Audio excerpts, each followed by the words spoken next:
CM Vishnudeo Sai के कई कार्यक्रम आज रायपुर में रहने वाले हैं। रायपुर में आयोजित कई कार्यक्रमों में सीएम शामिल होंगे। सुबह 11 बजे सीएम हाउस में बैठक लेंगे और दोपहर 2:30 बजे जशपुर के लिए रवाना होंगे। सीएम जशपुर के गृह ग्राम बगिया में ही सीएम रात्रि विश्राम करेंगे। तो बड़ी खबर है, आपको बता दें छत्तीसगढ़ के मुख्यमंत्री विष्णुदेव साय आज कई कार्यक्रमों में शिरकत करने वाले हैं। रायपुर में आयोजित कई कार्यक्रमों में वो शामिल होंगे। सुबह 11 बजे सीएम हाउस में बैठक भी लेने वाले हैं और दोपहर 2:30 बजे का समय जब जशपुर के लिए सीएम रवाना हो जाएंगे तो जशपुर के गृह ग्राम बगिया में ही आज रात्रि विश्राम करते नजर आएंगे। तो बड़ी खबर सीएम विष्णुदेव साय को लेकर है। आज सीएम के कई खास कार्यक्रम रहने वाले हैं। छत्तीसगढ़ की राजधानी रायपुर में ही सीएम के कई कार्यक्रमों में सीएम शिरकत करते नजर आएंगे। और इसी के साथ सुबह 11 बजे सीएम हाउस में एक बैठक की अध्यक्षता भी सीएम करने वाले हैं। बड़ी बैठक यहां पर होने वाली है और दोपहर 2:30 बजे का समय निर्धारित किया गया है जब सीएम जशपुर के लिए रवाना होंगे। जशपुर उनका गृह जिला है और वहां के गृह ग्राम बगिया में ही सीएम रात्रि विश्राम करेंगे।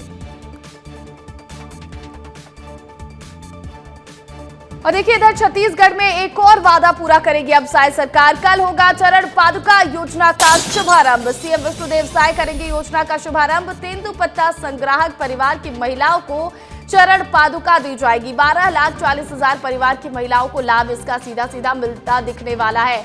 तो देखिए छत्तीसगढ़ में एक और वादा पूरा करने वाली है साय सरकार। कल चरण पादुका योजना का शुभारंभ कर रही है साय सरकार। सीएम विष्णुदेव साय योजना का शुभारंभ करेंगे और ये योजना तेंदुपत्ता संग्राहक परिवारों को बड़ी राहत देने वाली है, खास करके महिलाओं को, क्योंकि तेंदुपत्ता संग्राहक परिवार की महिलाओं को सीएम चरण पादुका भेंट करेंगे और इस योजना का शुभारंभ करेंगे।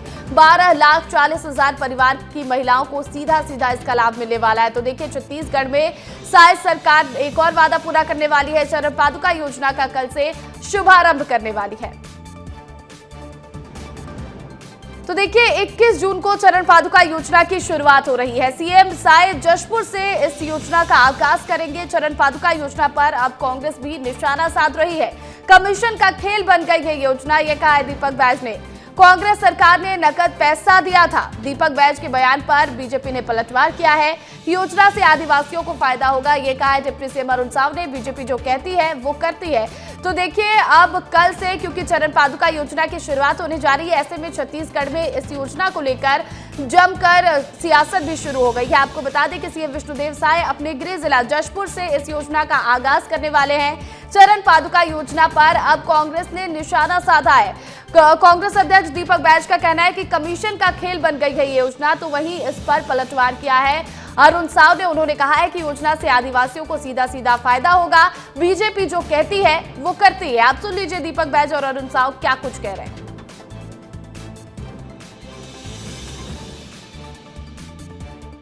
चरण पादुका ये फिर से जो तेंदुपत्ता संग्रहण करने वाले वनांचल क्षेत्र में रहने वाले हमारे आदिवासी भाई बहनों को देने का हमने वायदा किया था। जो हमारे आदिवासी भाई बहन हैं जंगलों में जाते हैं तेंदुपत्ता संग्रहण करने और उनके पैरों में कांटा ना गड़े, पैरों को तकलीफ ना हो, इसलिए चरण पादुका ये योजना हमने प्रारंभ की है और उसकी शुरुआत माननीय मुख्यमंत्री जी करने वाले हैं। तो एक और मोदी की गारंटी हम पूरा करने वाले हैं और बहुत ज़्यादा ही अनुभवी है। फिर से उन्होंने शुरू किया है कि चरण पादुका वितरण करना है। हम उनके सरकार में हम लोगों ने देखे 15 साल में चरण पादुका वितरण, कभी एक पैर में 6 नंबर का और दूसरे पैर में 8 नंबर का, मतलब एक हितग्राही को 6 नंबर और 8 नंबर का जूता बांटते हुए हम लोगों ने देखा है। इसका मतलब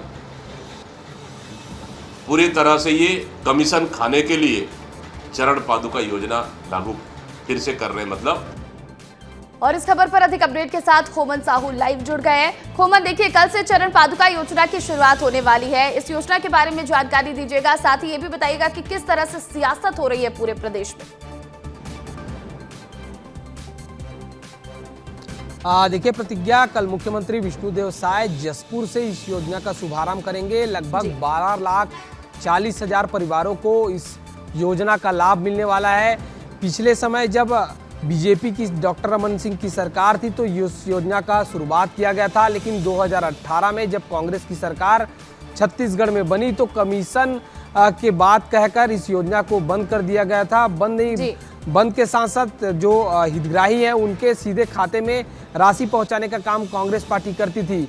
अब जब दूसरी बार छत्तीसगढ़ में इस योजना का शुभारंभ मुख्यमंत्री विष्णुदेव साय करने जा रहे हैं तो इस पर सियासत हो रही है।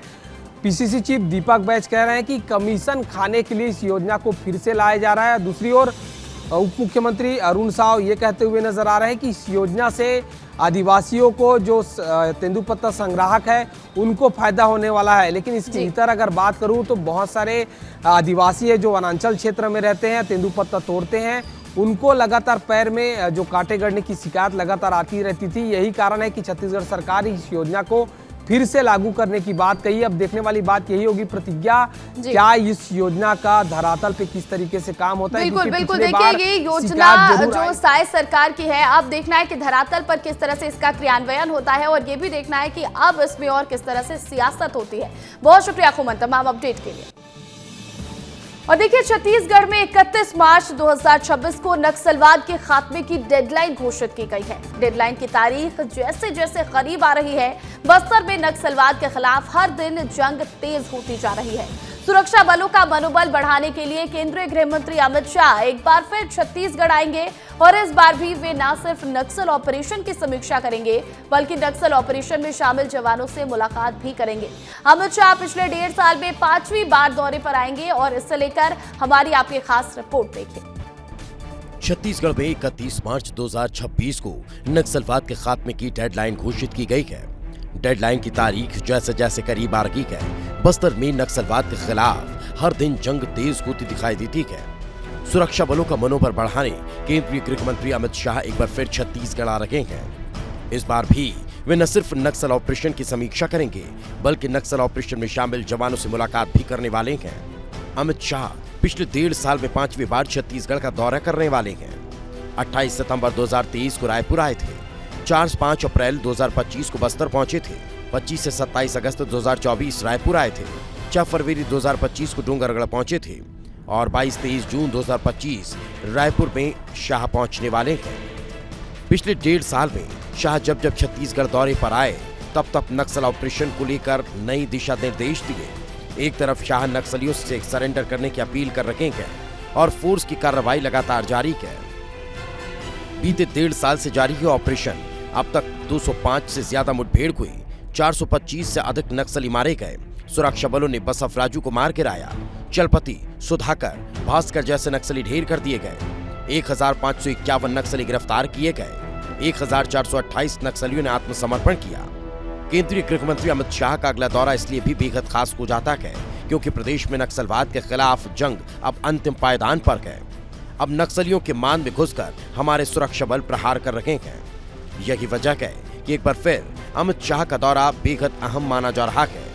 इस दौरे में भी अमित शाह नक्सल ऑपरेशन की समीक्षा करेंगे, सुरक्षा बलों के साथ मुलाकात कर उनका मनोबल बढ़ाएंगे। गृह मंत्री विजय शर्मा ने कहा कि अमित शाह न केवल समीक्षा करेंगे बल्कि छत्तीसगढ़ में NSFU कैंपस का भूमि पूजन भी करने वाले हैं। शहीद ASP आकाश गिरिपुंजी के परिवार से भी मुलाकात करेंगे। माननीय अमित शाह जी का दौरा 22 और 23 तारीख को यहाँ है।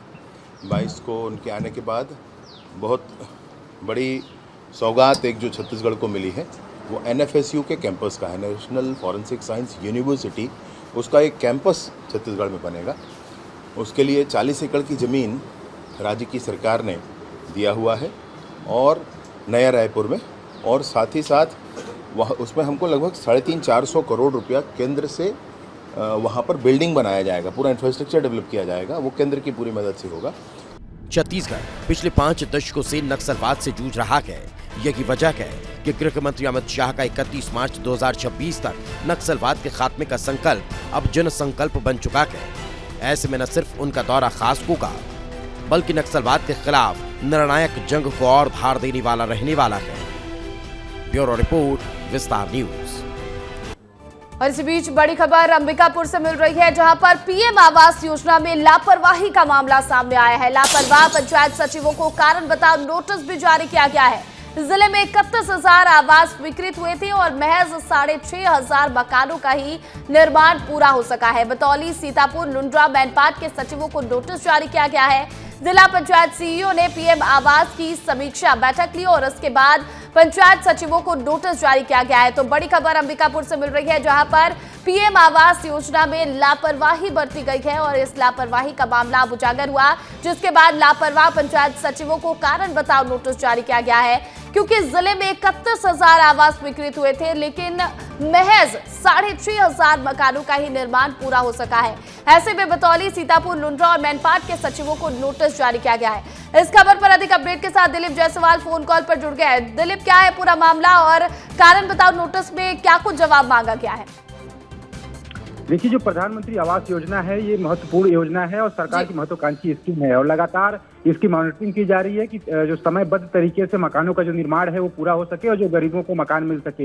लेकिन पंचायत सचिव जो हैं वो इनका क्रियान्वयन ठीक तरीके से नहीं कर पा रहे हैं। लगातार उनकी मीटिंग हो रही है और यही वजह है कि कल जब इसकी मीटिंग हुई तब पता चला कि अभी भी 60% मकानों का निर्माण पूरा नहीं हो सका है और जो सचिव है वो इसकी तगड़ी मॉनिटरिंग नहीं कर पा रहे हैं। ऐसे जो लापरवाह सचिव थे उन्हें जिला पंचायत सीईओ ने नोटिस थमाया है और कहा है कि अगर आप नोटिस देने के बाद भी नहीं सुधरते हैं तो आने वाले दिनों में इनके खिलाफ निलंबन की भी कार्रवाई की जा सकती है। ठीक है दिलीप, बहुत शुक्रिया तमाम अपडेट के लिए। और इधर देखिए, बिलासपुर में बिजली की समस्या लोगों को रुला रही है। छत्तीसगढ़ दूसरे राज्यों को एनटीपीसी के जरिए सरप्लस विद्युत सप्लाई करने वाला एकमात्र राज्य है। इसके बावजूद यहां पावर कट की दिक्कत ने लोगों को बेचैन कर दिया है, लोगों को परेशान कर दिया है। सुबह हो या फिर शाम, किसी भी वक्त बिजली विभाग की कभी भी विद्युत सप्लाई बंद कर दे रहा है। कभी लोगों को इसका एसएमएस मोबाइल पर भेजा जा रहा है तो कभी नहीं भी।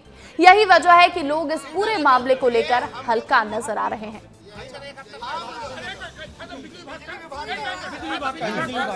हम लोगों को कब 24 घंटे तो देखिए, बिलासपुर में बिजली की समस्या ने लोगों को परेशान कर दिया है। किसी भी वक्त बिजली चली जाती है जिससे लोग खासा परेशान है। देखिए, छत्तीसगढ़ दूसरे राज्यों को एनटीपीसी के जरिए सरप्लस विद्युत सप्लाई करता है और ऐसा एकमात्र राज्य है, लेकिन छत्तीसगढ़ के लोग ही पावर कट से परेशान नजर आ रहे हैं। बिजली गुल को लेके बहुत दिक्कत आ रही है, जैसे कि आए दिन समाचार में देखने को मिल रहा है। हम लोग तो परेशान हैं। जैसे यहाँ पे बिलासपुर, यहाँ पे जिला क्षय नियंत्रण केंद्र है हमारा और यहाँ पे लाइट गोल है और मेडिसिन, अलग अलग मेडिसिन को एक बॉक्स में जमा के देना होता है। वहाँ पे किसी प्रकार का कोई लाइट नहीं है, तो बहुत दिक्कत हो रही है। बिजली गुल को लेके बहुत दिक्कत आ रही है, जैसे कि आए दिन समाचार में देखने को मिल रहा है। हम लोग तो परेशान हैं। अभी जो रिसेंट में हमारे यहाँ अध्यक्ष महोदय आए थे, उनके द्वारा जो निर्देश जारी किए गए हैं, उन निर्देशों के पालनार्थ हम लोगों ने 3 काम शुरू किए हैं। उसमें पहला काम तो ये है कि हमने एक सेंट्रल मॉनिटरिंग सेल बनाया हुआ है, जो कि फ्यूज़ कॉल की गाड़ियाँ और मेंटेनेंस की गाड़ियाँ हैं उनको ट्रैक करेगी कि कहाँ पर हैं और कितनी देर का काम है और उनको काम आवंटित करेगी ताकि काम निर्धारित समय में हो जाए। बिलासपुर में बिजली व्यवस्था चरमरा चुकी है। सरप्लस बिजली सप्लाई करने वाला छत्तीसगढ़ एकमात्र ऐसा राज्य है जहां बिलासपुर क्षेत्र के सीपत में एनटीपीसी से दूसरे राज्यों को बिजली सप्लाई होती है, लेकिन उसकी तपिश जो है बिलासपुर के लोग झेल रहे हैं, ऐसा उनका कहना है। इस पूरे मामले में कांग्रेस ने नेहरू नगर के बिजली दफ्तर का घेराव किया था और ढोल नगाड़े लेकर वहां अधिकारियों को जगाने गए थे। इसके अलावा जो बिजली गुल की समस्या है वो हर दिन 2 से 3 और कभी कभी 4 बार लोगों को भुगतनी पड़ रही है और इसके एवज में बिजली बिल जो जमा करना पड़ रहा है वो भी लोगों को परेशान और हैरान करने वाला है, क्योंकि स्मार्ट मीटर लगने के बाद जो है घर का बिजली बिल जो है 4 से 5 हज़ार रुपये औसत हर महीने आ रहा है। तो कुल मिलाकर ये समस्या जो है गंभीर है और इस तरफ जो है बिजली विभाग के अधिकारी ध्यान नहीं दे रहे और यही वजह है कि अब कांग्रेस इस मामले को मुद्दे के तौर पर छत्तीसगढ़ में जगह जगह अपनाते जा रही है। कैमरामैन नीरज दिवांगन के साथ आशीष दुबे, विस्तार न्यूज़। और इधर छत्तीसगढ़ के कांकेर जिले के नक्सल प्रभावित अति संवेदनशील क्षेत्रों के ग्रामीणों को नक्सलियों के अत्याचार के कारण अपने गांव छोड़ने पड़े। कई परिवारों ने अपनों को खोया, किसी का पति, बेटा तो किसी की बहन नक्सल हिंसा में मारी गई। 20 साल से अधिक समय से ये परिवार अपने घर और जमीन को छोड़कर दूसरे गांवों में अस्थायी झोपड़ियों में रह रहे हैं। सरकार के पुनर्वास नीति के तहत नौकरी, बच्चों की शिक्षा और मकान की मांग करते हुए ये पीड़ित परिवार कांकेर एसपी कार्यालय पहुंचे और उन्होंने आवेदन दिया। तो अभी भाजपा सरकार ने 2025 में नई नक्सल पुनर्वास नीति लागू की है, जिसके तहत नक्सली हिंसा से पीड़ित परिवार को नौकरी, आर्थिक सहायता राशि, आवास, ज़मीन, शिक्षा, रोजगार, ऋण ये सारी सुविधा देने का प्रावधान रखा गया। और उसमें सर ऐसा भी है कि 120 दिन के भीतर पुनर्वास करने का प्रावधान रखा गया है। उसके बाद भी सर हम लोग कई बार ISP साहब को आवेदन दिए, कलेक्टर साहब को आवेदन दिए, लेकिन ये लोग बस इधर उधर कागज़ को बस भेज रहे हैं, लेकिन जो कार्रवाई होनी चाहिए वो कार्रवाई हो नहीं रहा है। तो मेरा निवेदन ये है कि ये जो भाई बहन लोगों को देख रहा है ये सभी पीड़ित है, तो ये कागज़ 2005 में 9 संशोधन बना के हम लोगों को आश्वासन के लिए दिया गया।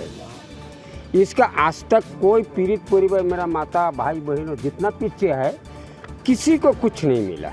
मेरा नाम तितेश्वरी नेगी है। मेरे पापा गोपनीय सैनिक में थे, पहले जनपद अध्यक्ष थे, तो नक्सली द्वारा लूटपाट हुआ, मारे पीटे पापा को गांव से भगा दिए। उसके बाद शासन उसको गोपनीय सैनिक का नौकरी दिए थे। उसके थ्रू एक नक्सलवादी को भी आत्मसमर्पण वगैरह करवाए थे, जिसके थ्रू उनको इनाम के तौर पे 500 रुपये मिला गया था। उनको मिलना चाहिए था इनाम के तौर पे कुछ अच्छा पोस्ट, तो उनको कुछ भी नहीं मिला। इधर रायपुर में सांकरा सर्विस रोड पर हुई दर्दनाक दुर्घटना के बाद प्रशासन ने बड़ा फैसला लिया है। भारी मालवाहक अब इस सर्विस रोड से नहीं गुजरेंगे। आपको बता दें कि सांकरा सर्विस रोड पर एक हाईवा वाहन ने साइकिल सवार बच्चे को टक्कर मार दी थी, जिसमें मासूम की मौके पर ही मौत हो गई। और इस दर्दनाक हादसे के बाद सांकरा और सिलतरा के ग्रामीणों ने आक्रोश भी जताया। ग्रामीणों ने प्रशासन से मांग की कि सर्विस रोड पर भारी मालवाहक वाहनों का प्रवेश तुरंत बंद कर दिया जाए, ताकि इस तरह की घटनाएं दोबारा ना हो। तो वहीं प्रशासन ने जनता की आवाज सुनी और ये निर्देश दिया है कि अब भारी मालवाहक वाहन धनीली सांकरा अंडरब्रिज के सर्विस रोड से होकर नहीं गुजरेंगे। ये सर्विस रोड में यहाँ से सांकरा से प्रवेश ना करके और आगे से प्रवेश करें, तो वैसी व्यवस्था जो है NHAI वालों द्वारा बनाई गई है, जो सर्विस रोड में सांकरा से ना प्रवेश करके थोड़ा आगे उनके लिए एक जो ट्रेंच था उसको पाइप डाल के वहाँ एक रास्ता बना दिया गया है, कनेक्शन दे दिया गया है। तो अब हैवी व्हीकल्स जो है सांकरा से डायरेक्ट सर्विस रोड में ना जाकर आगे से जाएंगे। छत्तीसगढ़ में मेडिकल उपकरणों की खरीद में बड़े घोटाले में बिलासपुर हाईकोर्ट ने मोक्षित कॉरपोरेशन के संचालक शशांक चोपड़ा की जमानत याचिका को खारिज कर दिया है। कोर्ट ने स्पष्ट किया है कि यह सिर्फ आर्थिक अपराध नहीं, बल्कि समाज के साथ किया गया गंभीर विश्वासघात है। आपको बता दें कि EOW और ACB की जांच में सामने आया है कि मोक्षित कॉरपोरेशन ने मेडिकल इक्विपमेंट सप्लाई में भारी घोटाला किया। प्रदेश भर में स्थापित की जाने वाली हमर लैब के तहत रिएजेंट और ट्रीटमेंट मशीनों की खरीदी में पूल ट्रेडिंग का ठेका हथियाया गया, फिर सरकारी खजाने को लूटा गया, जिससे सरकार को 400 करोड़ रुपए का घाटा हुआ है।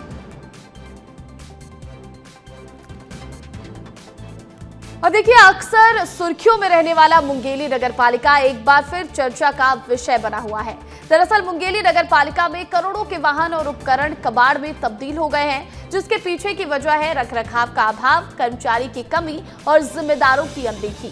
कमीशन नीतियों से परिपूर्ण पुराने नए सभी उपकरण और वाहन धूल खाते हुए खराब हालत में बेतरतीब तरीके से पड़े हुए हैं। यही वजह है कि अब इन करोड़ों के वाहन और उपकरण को कबाड़ी के भाव बेचने की तैयारी है। हमने इस पर एक रिपोर्ट तैयार की है, आप भी देखिए।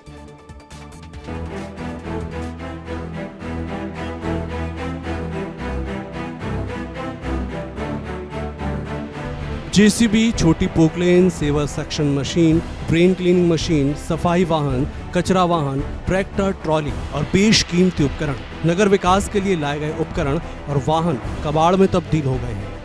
रखरखाव के अभाव, मेंटेनेंस और कर्मचारी की कमी की वजह से आलम ये हो गए हैं कि अब इन करोड़ों के वाहन और उपकरण को कबाड़ के मोल में नीलाम करने की तैयारी है। जनता के पैसे कमीशन नीतियों की भेंट चढ़ गए हैं। सरकारी पैसे का किस तरीके से दुरुपयोग किया जा रहा है, अगर ये आपको देखना है तो मुंगेली नगर पालिका से अच्छा इसका उदाहरण आप कहीं नहीं दे सकते। मैं ऐसा इसलिए बोल रहा हूँ क्योंकि लाखों करोड़ों की लागत से मुंगेली नगर विकास के लिए कुछ वाहनों की, कचरा गाड़ियों की खरीदी तो की गई थी, लेकिन बिना इस्तेमाल किए वह आज पूरे भंगार हो चुके हैं। मुंगेली नगर पालिका में स्वच्छ भारत मिशन के तहत नगर की साफ सफाई और विकास के लिए करोड़ों रुपए की लागत से खरीदे गए वाहन और उपकरण जिम्मेदारों की अनदेखी के चलते बर्बाद हो गए हैं। जनता के पैसों का नगर पालिका किस तरह दुरुपयोग कर रही है, इसका प्रमाण सीएमओ बंगले के बाजू में पड़े ये लाखों रुपए की मशीनें और उपकरण देखकर ही लगाया जा सकता है। इस मामले में कांग्रेस और बीजेपी ने अपने अपने तर्क दिए हैं। दोनों एक दूसरे के ऊपर ठीकरा फोड़ रहे हैं कि नगर पालिका में जो प्रयोग किए जाने वाले जो उपकरण हैं कबाड़ की स्थिति में बदल गया है, बिल्कुल सत्ता पक्ष के दबाव में। और देखिए, आप लोग जाके देखिए कबाड़ में किस तरह से करोड़ों के सामान पड़ा हुआ है। आप लोगों को पता चल जाएगा कि नए नए सामान कभी अभी तक के उपयोग नहीं हुआ। मिशनखोरी के अलावा जेम पोर्टल में अगर जरूरत है तभी सामान भेजा गया है, और जिस तरह से यहाँ सामान भेजा गया उनको उपयोग क्यों नहीं हो रहा, कबाड़ में क्यों बदल गया है। और कुछ एक गाड़ियाँ जो नई खड़ी हैं, जो 2-2.5 साल पहले खरीदी गई हैं, तो कांग्रेस के सरकार में कांग्रेस को जहाँ नुमाइंदे बैठे थे, नगर पालिका जो संभाल रहे थे, उन्होंने कमीशन का खेल किया है। उसकी जांच हम भी निश्चित रूप से करवाएंगे। बाकी जो कबाड़ की गाड़ियां है उसकी नीलामी प्रक्रिया इस नगर पालिका में होती है ऑनलाइन पोर्टल से, और बाकी जिसमें भ्रष्टाचार का नई गाड़ियां जो खड़ी है जिनका उपयोग नहीं हुआ है उसके लिए निश्चित रूप से हम जांच करवाएंगे। इस मामले में नगर पालिका के अध्यक्ष सीएमओ की भी अपनी दलील है। उनका कहना है कि खरीदी की गए वाहन उनके समय का नहीं है, फिर भी राशि की उपलब्धता के आधार पर जो रिपेयरिंग के लायक होगा उसको बनवा कर उपयोग में लाया जाएगा। बाकी वाहन जो उपयोग में नहीं आ सकते उन्हें पोर्टल में डालकर नीलाम किया जाएगा। यह खबर मेरे को आम जनता के द्वारा और आप लोग के द्वारा ये खबर मेरे को मिला है। निश्चित रूप से जो गाड़ियाँ पुरानी खड़ी है, नया लिया गया है, उसको भी खड़ा किया, ऐसे करके जानकारी मेरे को मिली है। इसके जवाबदार हमारे नगर पालिका के अधिकारी सीमो सर, वो बताएंगे आप लोगों को कि क्या क्या गाड़ियाँ खरीदी की गई है और कब की गई है। मेरे अब इसके पहले जो उपकरण लिए गए थे जो खराब हालत में पड़े हुए हैं, वे मेंटेनेंस वास्तव में हुआ नहीं हुआ होगा तभी खराब हालत में पड़े हुए हैं, तो मैं उसको अभी संज्ञान में लेते हुए राशि की उपलब्धता के आधार पर सभी सामानों को बनवा रहा हूँ और उसको उपयोग में लाऊंगा। नगर पालिका मुंगेली में ऐसे बहुत सारी सामग्री है जो कमीशन की वजह से खरीदी जाती है, जो बाद में धूल खाते किनारे में पड़े कंडम हो जाती है। जरूरी ये है कि इस तरह से जनता के पैसे बर्बाद होने से बेहतर है कि नगर के विकास में लगे, वरना जवाब जनता जरूर देगी, क्योंकि ये पब्लिक है, सब जानती है। जो देख सकते हैं कि शासन की जो करोड़ों रुपए की राशि है उसका किस तरीके से यहाँ दुरुपयोग किया जा रहा है। विस्तार न्यूज के लिए मुंगेली से मोहम्मद अलीम। और अब बात मौसम की। छत्तीसगढ़ में मानसून पूरी तरह से सक्रिय है और ऐसे में कहीं से राहत तो कहीं से आफत की तस्वीरें सामने आई है। ये 6 तस्वीरें आप देख लीजिए। बारिश से कहीं आफत तो कहीं राहत की स्थिति है। राहत इसलिए क्योंकि भीषण गर्मी से लोगों को राहत मिली है, और आफत इसलिए क्योंकि सड़कों पर जलभराव की स्थिति है और नदी नाले उफान पर अभी से ही आ रहे हैं, और ऐसे में जनजीवन अस्त व्यस्त होता नजर आ रहा है। तो ये 6 तस्वीरें छत्तीसगढ़ से सामने आई है, जहां बारिश से कहीं राहत तो कहीं आफत दिखाते हैं।